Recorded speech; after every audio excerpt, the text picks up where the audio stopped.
Morning everyone, welcome to Gloria's Veg Garden. As you can see, it's early July and things are looking very well grown now. Sweet corn's up, the spinach is wanting to flower. I've got to cut it all back, but all this spinach will probably make 2 portions.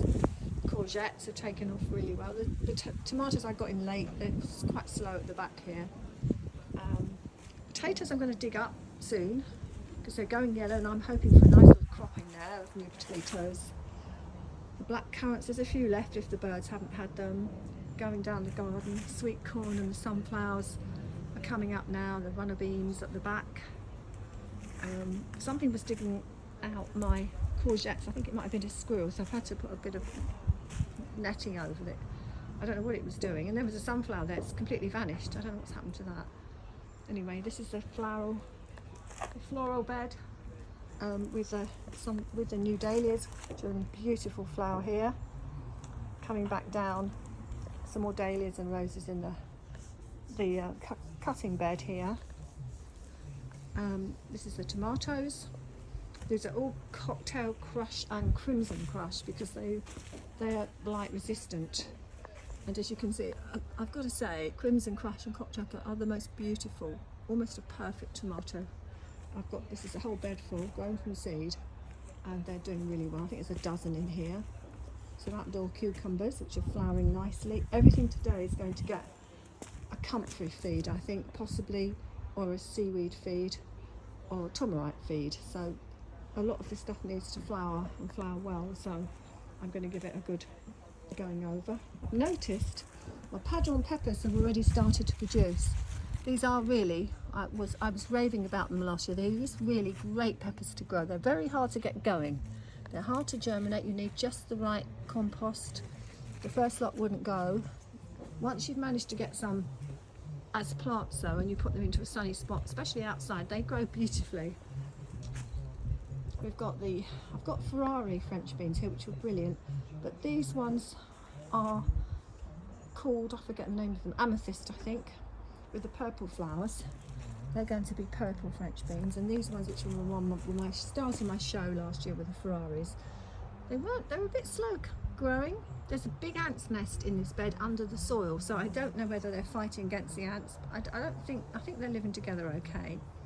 But this is Ferrari here as well, an amethyst, fighting a little bit with the beetroot.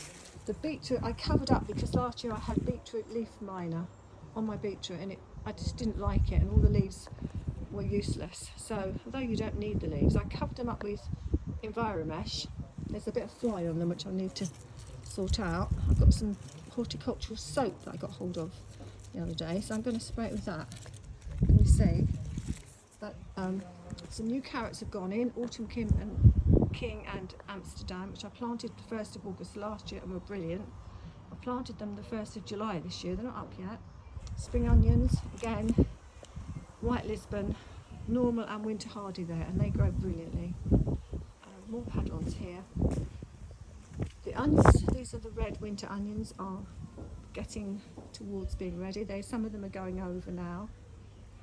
I'll leave them where they are. So a lot, because they're sets, they still tend to go up to flower a bit and make these big central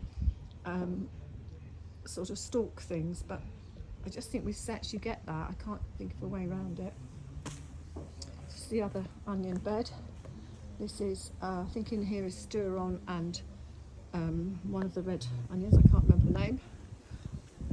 Here looks a bit messed up, I know, but what I wanted to show you, this is the rocket, which thinks it's a perennial. It grew last summer. This is the same rocket from last summer. It's gone absolutely crazy. It's gone right through the hardest, coldest frost. It's like a weed. I'm going to go over it with shears quite soon. I've taken the leaves off some of these onions. I saw a video today about cutting the leaves off and that they wouldn't go over. I don't know if this is true. I thought they all went weak at the knees and went over in the end, but I've taken some of the leaves off just to see. And here was my garlic.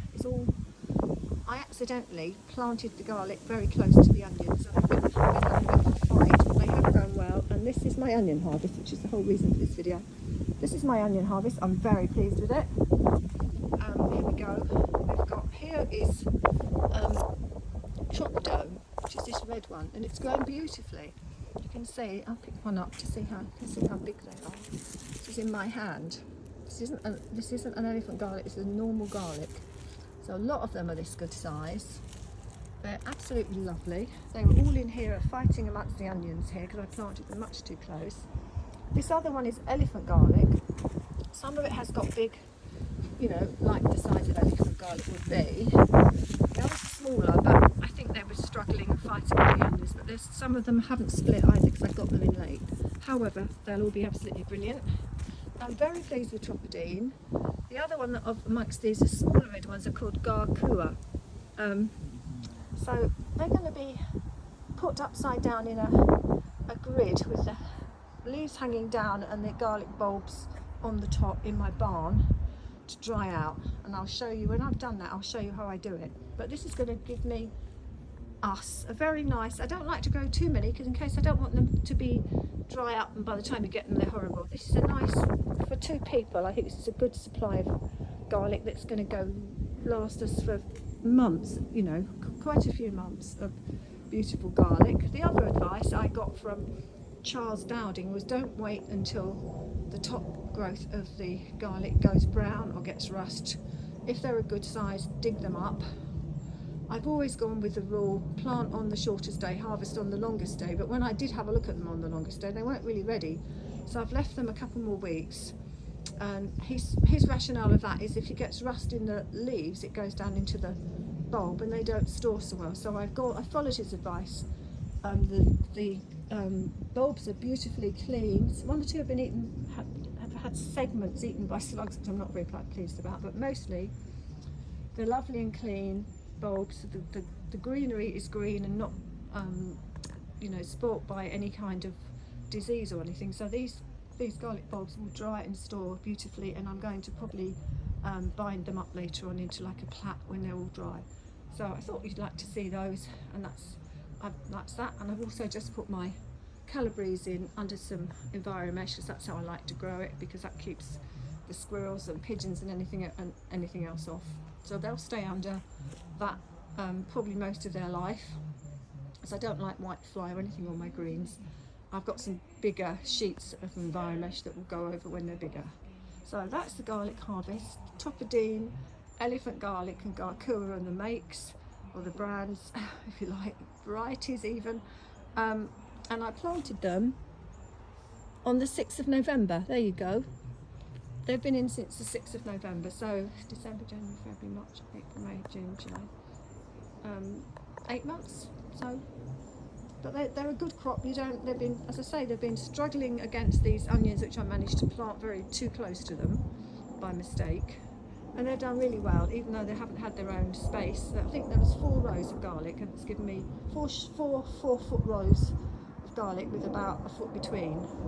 And I'd got the onions in amongst them, so I think they did really well. So I hope that's interesting. Here's a little pan of